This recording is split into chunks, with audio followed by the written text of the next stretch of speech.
institution of slavery is not inherently evil. I know. Some of you guys are upset by that. Some of you guys are saying, I've been saying that for years.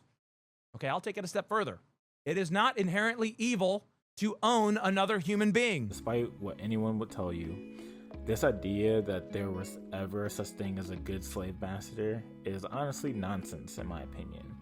In slavery, no matter where it is in the world and the time, you were usually owned as property, meaning that as property, the master could treat you however which way he wanted. He could discipline you and even kill you if he desired to, because you were his property. Vinland Saga brought out this idea that a master could be as kind as ever, but push him to the edge, they'll turn out to be just as cruel and nasty as any other bad slave master. And it doesn't matter how good they treated you as a slave, if the slave seemed unhappy to be under the master, that happiness is not real because it's bound under the conditions of the slave. The slave owner sets the conditions for happiness and can choose whether or not to give it to you.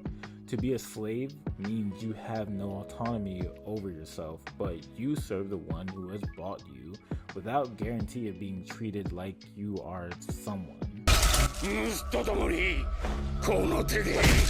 This makes me think of my ancestors in the transatlantic slave trade, and you would have to suppose that a Christian slave master who on one hand claimed to love Jesus would also do devotions with their family and probably went to church every Sunday, but on the other hand, kidnapped people made in the image of God, beat them, enslaved them, treated them like they were less than human for their own personal gain. And sure, they probably had some slaves that they loved more than others, but guaranteed if that slave stepped out of line, they'd be treated just like Ironhide.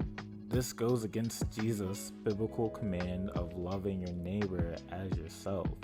It also goes against Exodus 21:6, where stealing another human being is considered an assault on the image of God.